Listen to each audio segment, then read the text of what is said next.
That's no Over to you. problem. Thank you so much. I'm just going to share my screen just now. Hopefully it works. It did the first time. Um, hmm, Yeah, screen show down the bottom is on right. is that up to, is it working? Yeah. Perfect. So I'm Katie. I'm the schools and community fundraiser for Beason Cancer Charity.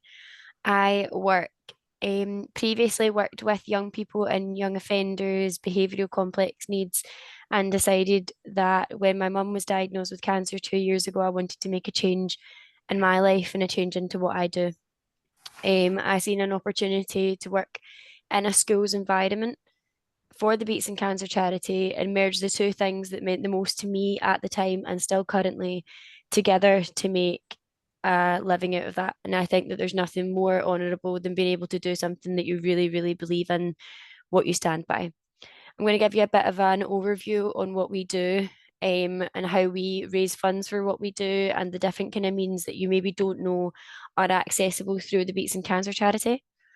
I will start with, there's a couple of photos there. If you can see my cursor, these are actually work staff members that we've got. You can see that it's actually a very enjoyable place to work. People enjoy to do what they do because we have such a phenomenal broad array of things that we are able to produce just by raising money for them. So who we are. At Beatson Cancer Charity, we believe that no one should face cancer on their own. There's always been our aim and that we will work hard to continue to support even more people and families in the years to come. We provide a comprehensive range of well-being and specialist services to include complementary therapies, specialist health and work support, specialist activities delivered by charity staff and by volunteers. We have several different care services that we deliver. We have our wellbeing service, individual care service, and support services. We do things like financial help with financial aids. Personally, when my mum was diagnosed, we were concerned with what we were going to do when the person in the house that we kind of rely on fundamentally to run the home possibly wasn't going to be able to do that anymore. She was able to turn to the Beatson and they could point her in the directions. These are conversations that last year I was not aware of prior to being involved in the charity that my mum spoke to me about. So these are the kind of things that are done very confidentially. You might not know anyone's ever had to make these conversations or have these phone calls, but they mean so much to the people that do. Our wellbeing services are phenomenal. These are the things that make you feel like you again in a time where maybe you don't feel like you're quite yourself anymore, or you're a bit daunted, or you feel like things are a wee bit scary around you. Specifically, our wellbeing services provide cancer patients and their families in the west coast of Scotland. Coping with cancer is very hard.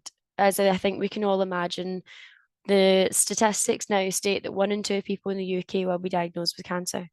So what we like to do is to try and help support the people in the smaller ways to make them feel a wee bit better during their journey. We also don't just carry out our services in the Beats and West of Scotland Cancer Centre based on the Gartnavel campus in Glasgow. We also have campuses in the Royal Infirmary, Lanarkshire Beatson, New Victoria Hospital, the Queen Elizabeth University Hospital, Royal Alexandra Hospital, Inverclyde and Vale of Leven. These are all things that we've been able to grow with over the last 10 years since the charity was formed. Being able to do these things is because of the donations that we receive. We are able to expand our research and expand our horizons and expand the amount of staff that we can employ to help more people across Glasgow and the west of Scotland. Specific services that the Wellbeing Centre provide can be things like our befriending service. Our befriending service was created during COVID. COVID was a time that a lot of people were unable to, of course, see their families, be with their families, be with their friends, or even go into the hospital and have a helping hand whilst they were there, other than just a doctor or a nurse.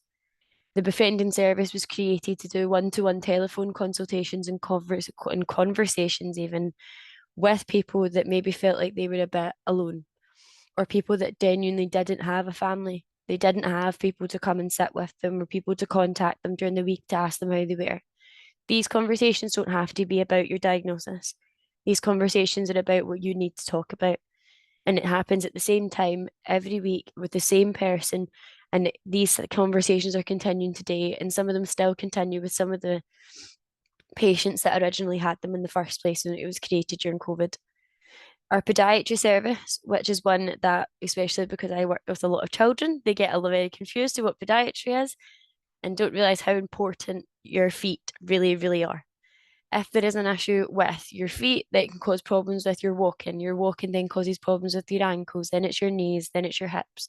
These things are so important and vital that when you already feel like you might have ill health or you're already going through treatment and things are really hard, the last thing that you need is something else to be causing an ailment, an illness, or even just a slight problem with you walking. It's a frustration, and then your mental health can suffer from that too. Podiatry was one of actually the only things that during COVID, we were allowed to still perform on our patients. It was something that was never given up. It was seen as an essential because of how important it is. And it continued throughout our satellite services and within the Beats and West of Scotland Cancer Centre itself. Our hairdressing, including wig fitting or just hair health. When you're going through chemotherapy, a lot of people think that you're going to lose your hair, and it's not always the case, but you can start to form different feelings in your scalp. You can become extremely dry, or you can become the opposite. We have specialist hairdressers that are able to have these conversations and teach you how to cope with what's going on with your body at the time that you need it and a way to manage it. Nothing that we support in the wellbeing service costs the patients any money. That's why we rely solely on the funding into a non-profit organisation like the Beatson to be able to give back to these people. Our complementary therapies can help with your mental health as well as your physical. They can be massages, Reiki, different kind of things that make your mental being more relaxed, things that are not always accessible without a severe cost at the other end of it. This is a couple of photos of our wellbeing centre. As you can see, our wellbeing centre, when you walk through those doors, doesn't look like a hospital anymore. It is based in the Beats and West of Scotland Cancer Centre on the fourth floor of the Tom Weldon building. But when you walk in, there's colours, there's no nurses' uniforms, there's floor to ceiling windows with beautiful views across Glasgow. There's nice photographs, there's a small cinema room, there's therapy rooms. There's all these things that this charity is able to fund to make you feel a wee bit more comfortable in a time where maybe you aren't accessible into the community, or you're not able to go home and sit with your family, or your family aren't able to come with you on a mass basis when a lot of us have a lot of support systems. Maybe you feel a bit alone. It's a place for you to get out of the ward and to see some people, and also to have people there that know what you're going through and people that can look after you whilst you are there. These are some small ways that funding comes into our charity and goes straight back out. It costs £10 to provide pyjamas and loungewear sets and offer comfortable clothing to those that are maybe having to stay in the hospital unexpectedly, or some people that we come across that come into our care, whether that be inpatients or outpatients, that can explain to us that they actually can't afford these things prior to them being diagnosed with cancer or having a cancer involvement in their life and coming to us at the Beatson. We obviously would not be aware of these situations, but when they come to us, we're able to provide those for them. £100 could provide 4 relaxing complementary therapies for someone going through a cancer diagnosis. That's 4 times where they can feel that relaxing feeling, or that's knowing after the first, the second, and the third that they can go back and they're going to be able to have someone help them calm and help them feel like themselves again. We also, as a charity, don't just fund the physical parts of it. It's not just about the things that you can see and the things that you can feel. We also fund grants and research. We're committed to funding world-class scientific research that has the potential, to reach Scotland and beyond. We support the Beats and West of Scotland Cancer Centres, advancing clinical excellence in all areas. We work currently with Glasgow University and another university, working with people trying to help find a cure in essence, but trying to help prolong the lives of people living with cancer and to provide the safest ways and more safe options and life-saving research. We fund 10 specialist posts within the hospital. So that is radiographers, researchers, clinical nurse specialists, and also a medical librarian. Without our support and without the support that we receive, we would not be able to afford from the NHS these specialist people to work within our service. The Beason West of Scotland Cancer Centre treats everybody that is diagnosed with cancer on the west coast of Scotland, and that's from the Highlands and Islands to Dumfries and Galloway. We need the most important and the people with the most skill to be in the place where we are to treat the people that we love around us. There's a quote at the bottom of this screen here from Professor Anthony Chalmers, and he says that we are so grateful to the Beatson Cancer Charity and the many donors who come to support our pioneering research. Your generosity could lead to the increased survival rates in cancer where there's currently a poor outlook, which is nothing more than true. Professor Anthony Chalmers is someone that comes to our events and is very, very committed to the cause and to working with the Beatson. I think if you can see in the photo on the left side, there is MRI appeal. 2 years ago, prior to my engagement with the charity, so I couldn't tell you the exact amount, but I know it was in the millions, that the charity donated the money so that the Beatson could actually get another MRI scanner for the hospital. This was an appeal that obviously straight from where we were at the moment, we couldn't fund that. It was something that we had to then raise the money to fund because the NHS couldn't afford to put another one into the hospital, which was then going to cause a backlog of people that were waiting to be seen and people that needed help. Our outreach services, I've spoke briefly about our befriending service prior, but we also have bereavement, SHAWs, fear of reoccurrence, and living with uncertainty. I think a really important one there is our fear of reoccurrence. After a cancer diagnosis, I think a lot of people's biggest fear is it going to come back? And what do they do about that? Who do they speak to? Where do they go? And what conversations are they going to have? And who are they going to have them with? Because is it all over from here? It's not. We like to remind people that just because your care may be finished, maybe if you have the all clear, or maybe your treatment has ended, it doesn't mean that your path with us has to end if you're not ready. There's conversations to be had, there's people to have them, and we are ready to listen when maybe you don't know the questions or the answers yet. Living with uncertainty is also an important one because it sits in the same category in my eyes, but obviously prior, not knowing where you're going to be in 2 months, 5 months, 10 years, regardless of what time limit is, that's going to have such a strain on your mental health. It's so important that when you're going through a physical pain or you're going through a physical treatment, that you're able to keep what you have in your mental state and what you have left as strong as you can. And we provide these workshops for free for these people to attend and to meet people that are like them, meet people that are in those positions, or meet people that have been in those positions that understand the importance of meeting other people and to doing things and that life can be okay again. Our SHAWs, health and work specialists, do now a lot of things, outreach programs with communities and with um, employers. So they're currently doing workshops with employers that take employers and the employees, and they're able to attend these workshops and have these conversations where they say, what do you do if your employee is diagnosed with cancer?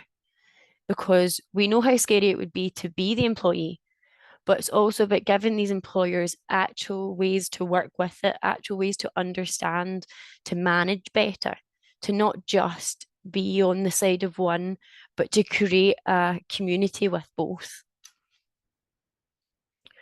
A huge thing we always talk about when we talk about Beats and Cancer Charities are volunteers.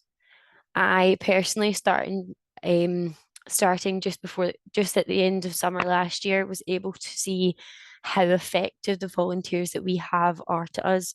Without them, we'd be nothing. But these volunteers come from a place from their heart. They volunteer for the Beats and Cancer Charity, usually through personal experience with the charity itself, or if they know a family member or a friend.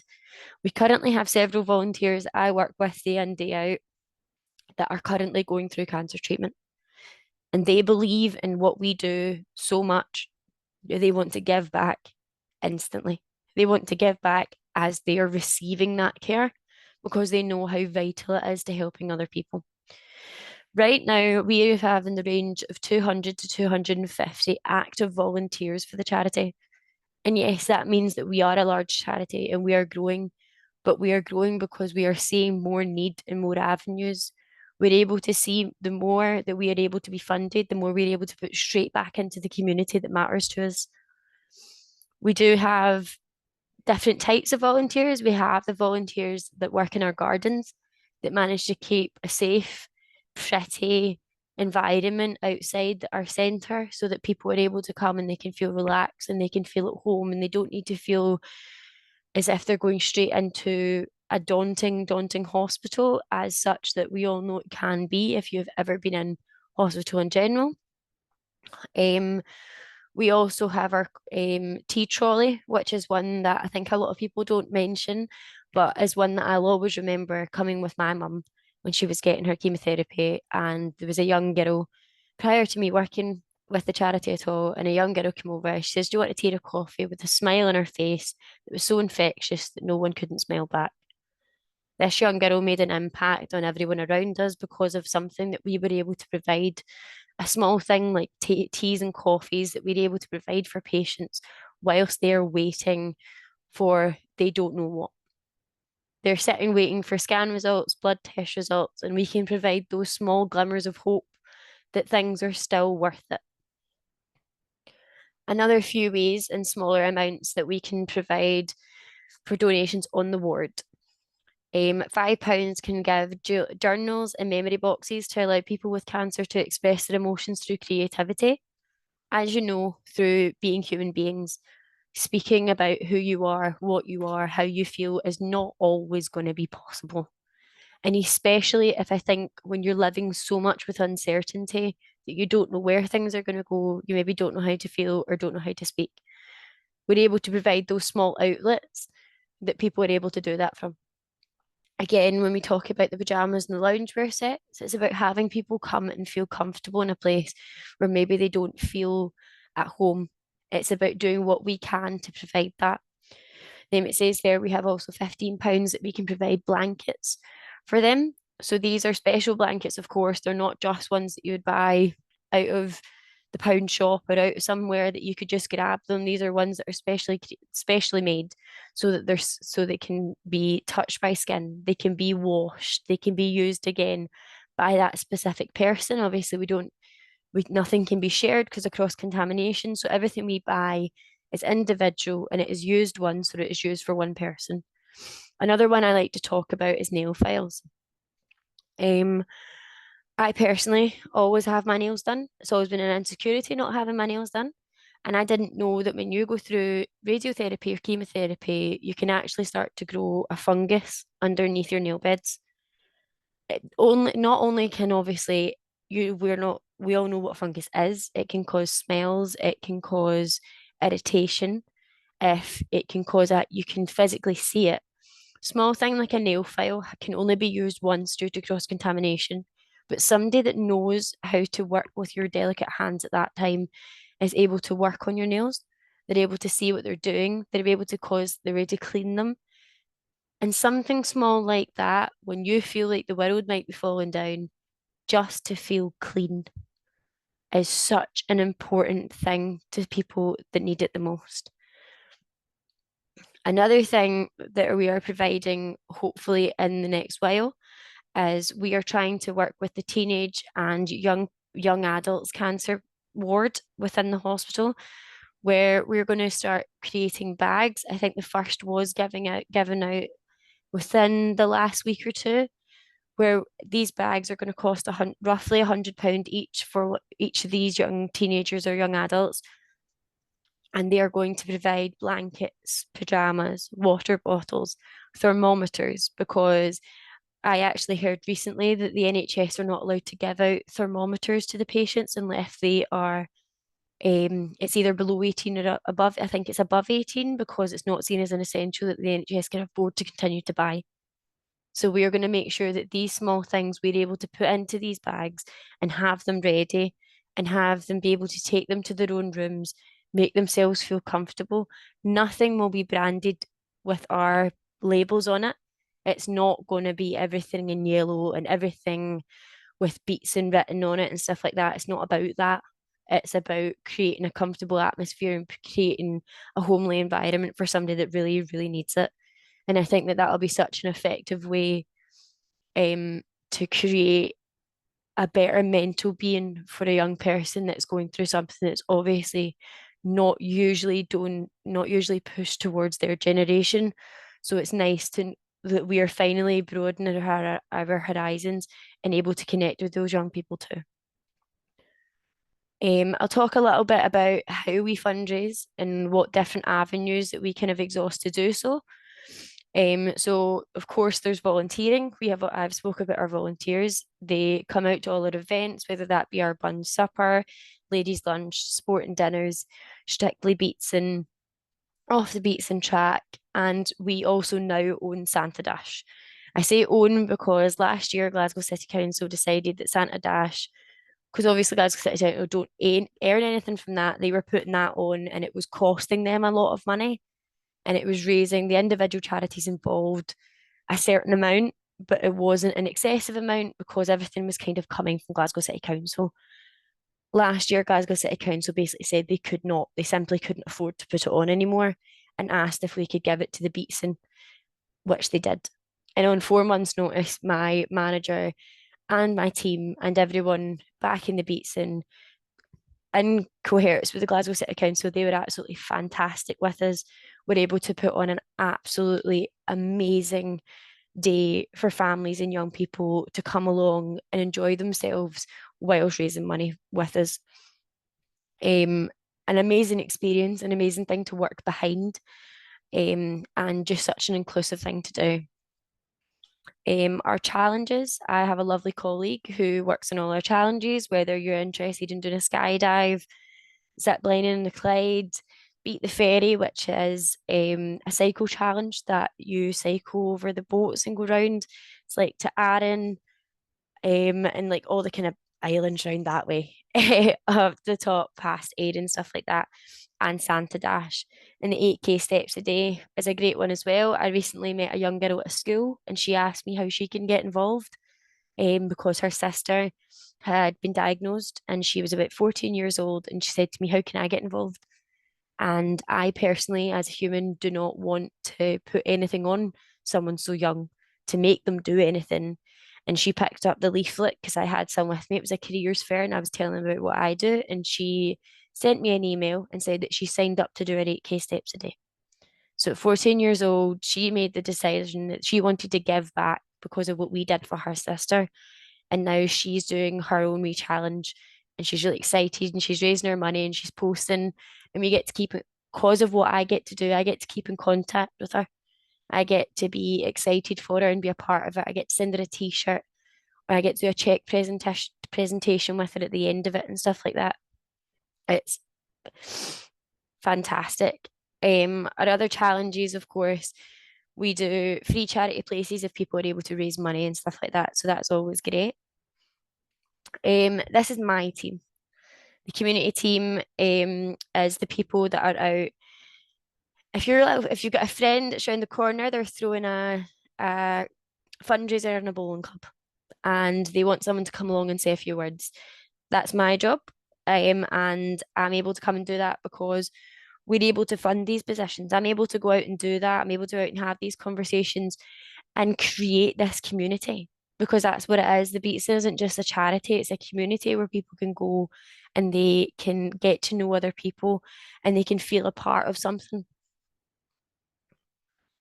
Our cafe that's run by our fantastic Connect, Jeanette and Kathleen, which is a non-profit cafe. All the money goes straight back into the Beats and Cancer charity to help all of those other wellbeing services and outreach services.